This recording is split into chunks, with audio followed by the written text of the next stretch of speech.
आज इस नाम को सुनते ही बड़े से बड़े माफियाओं की पसीने छूट जाते हैं। लेकिन क्या आप जानते हैं कि जो योगी आज बड़े बड़े माफियाओं को जेल का रास्ता दिखाते हैं,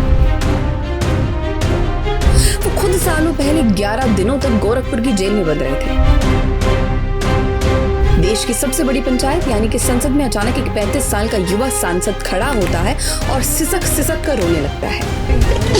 बोले डोंट लेकिन रास्ते में मुख्तार अंसारी के गुर्गों ने उनके काफिले पर पथराव कर दिया और अचानक अंधाधुंध गोलियां बरसानी शुरू कर दी। इस समय का चक्र घूमता और राजनीति का एक नियम बहुत पुराना है कि जो चीज आपको तोड़ नहीं पाती वो आपको और भी ज्यादा मजबूत बना देती है। उत्तर प्रदेश के मुख्यमंत्री योगी आदित्यनाथ आज इस नाम को सुनते ही बड़े से बड़े माफियाओं की पसीने छूट जाते हैं, जिनके एक आदेश पर अपराधियों के घरों पर बुलडोजर चल जाता है। लेकिन क्या आप जानते हैं कि जो योगी आज बड़े बड़े माफियाओं को जेल का रास्ता दिखाते हैं, वो खुद सालों पहले 11 दिनों तक गोरखपुर की जेल में बंद रहे थे। जी हाँ, ये बात है साल 2007 की। देश की सबसे बड़ी पंचायत यानी कि संसद में अचानक एक 35 साल का युवा सांसद खड़ा होता है और सिसक सिसक कर रोने लगता है। वो रोते हुए लोकसभा स्पीकर से कहता है कि अध्यक्ष महोदय, मुझे राजनीति से हटाने और जान से मारने की साजिश रची जा रही है। अब आखिर ऐसा क्या हुआ था कि हमेशा कड़क आवाज में बोलने वाला वो सन्यासी संसद में फूट फूट कर रो पड़ा? आइए जानते हैं इस रात की पूरी इनसाइड स्टोरी। इस कहानी की शुरुआत होती है जनवरी 2007 से। उत्तर प्रदेश के गोरखपुर में मुहर्रम का जुलूस निकल रहा था और इसी दौरान एक ऐसी घटना घटी जिसने पूरे शहर को आग में झोंक दिया। जुलूस के बीच में राजकुमार नाम का एक हिंदू व्यक्ति भी शामिल था। उसे लेकर अलग अलग कहानियां हैं, लेकिन सच ये है कि पुलिस ने सुरक्षा के लिए राजकुमार को अपनी गाड़ी में बैठा लिया था और तभी जुलूस में शामिल भीड़ ने राजकुमार को पुलिस की गाड़ी से बाहर घसीट लिया। इसके बाद सबके सामने खुलेआम पीट पीट कर राजकुमार की हत्या कर दी गई। इस खौफनाक वारदात के बाद गोरखपुर में भयंकर सांप्रदायिक दंगे भड़क गए और चारों तरफ तनाव फैल गया। फिर जब इस दंगों की खबर गोरखपुर के तत्कालीन सांसद योगी आदित्यनाथ को मिली तो वो फिर चुप नहीं बैठे। हालांकि उस वक्त वो गोरखपुर में नहीं बल्कि कुशीनगर में थे, लेकिन उन्होंने तुरंत गोरखपुर लौटकर विरोध प्रदर्शन और धरना देने का ऐलान किया। लेकिन उस समय उत्तर प्रदेश में मुलायम सिंह यादव की समाजवादी पार्टी की सरकार थी। साल 2007 में यूपी में विधानसभा चुनाव होने वाले थे और ऐसा माना जाता है कि मुस्लिम वोट बैंक को खुश करने के लिए यानी कि तुष्टीकरण की राजनीति के तहत मुख्यमंत्री मुलायम सिंह यादव के सीधे आदेश पर योगी आदित्यनाथ को गोरखपुर बॉर्डर पर ही गिरफ्तार कर लिया गया। उन पर दंगा भड़काने का आरोप लगाया गया। लेकिन हैरानी की बात देखिए कि जहां से योगी को गिरफ्तार किया गया था वहां से गोरखपुर जेल सिर्फ 5 किलोमीटर दूर थी, लेकिन पुलिस को 5 किलोमीटर का रास्ता तय करने में 7 से 8 घंटे लग गए। इस दौरान उन्हें डराने, धमकाने और अपमानित करने की पूरी कोशिश की गई। आपको बता दूं कि पुलिस योगी आदित्यनाथ को सीधे गोरखपुर जेल में ले गई।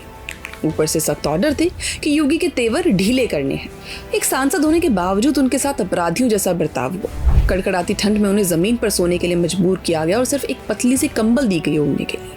पूरे 11 दिनों तक वो जेल में बंद रहे और जहां उन्हें मानसिक रूप से प्रताड़ित किया गया। फिर जब 11 दिन बाद वो जेल से छूटे तो सीधे दिल्ली की संसद पहुंचे और जब संसद में उन्हें अपनी बात रखने का मौका मिला तो जेल के अंदर का वो सारा दर्द और अपमान आंसुओं के रूप में बाहर आ गया। वो रो पड़ी, जिसे देखकर पूरी संसद हिल गई। अब दिलचस्प बात यह है कि उस समय पक्ष तो दूर विपक्ष के भी कई नेताओं ने योगी का समर्थन किया और कहा कि किसी सांसद के साथ ऐसा गैर कानूनी बर्ताव बिल्कुल गलत है। सर मुझे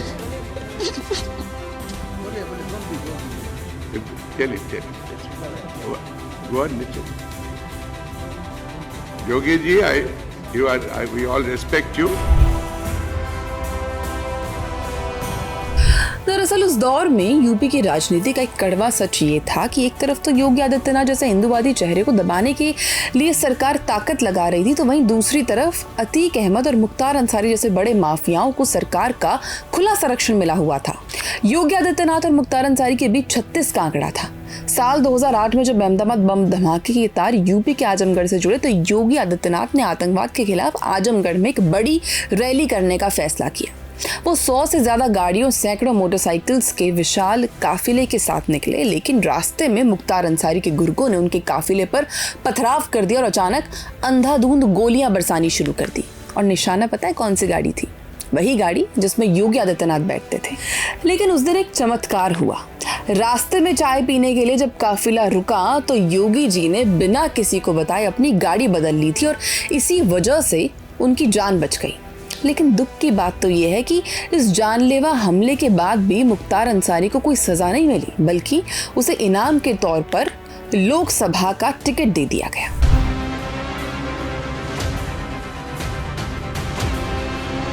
लेकिन वो कहते हैं ना कि समय का चक्र घूमता और राजनीति का एक नियम बहुत पुराना है कि जो चीज आपको तोड़ नहीं पाती वो आपको और भी ज्यादा मजबूत बना देती है। जेल की वो 11 रातें, संसद के वो आंसू और मुख्तार अंसारी का वो हमला, इन सब ने योगी आदित्यनाथ को पूर्वांचल का सबसे बड़ा नेता बना दिया। उन्होंने हिंदू युवा वाहिनी के जरिए अपनी ताकत इतनी बढ़ा ली थी कि पूर्वांचल के टिकट लखनऊ से नहीं बल्कि गोरखपुर के मठ से तय होने लगे। और फिर आया साल 2017, जब यूपी की जनता ने योगी के संघर्ष पर मोहर लगाई और उत्तर प्रदेश के मुख्यमंत्री बने। आज वक्त बदल चुका है। जो संसद में कभी योगी आदित्यनाथ की आंखों में आंसू थे, आज उसी यूपी की विधानसभा में उनके एक तेवर से माफियाओं के पसीने छूट जाते हैं। अतीत का वो अपमान आज उत्तर प्रदेश के बुलडोजर बाबा की सबसे बड़ी ताकत बन चुका है।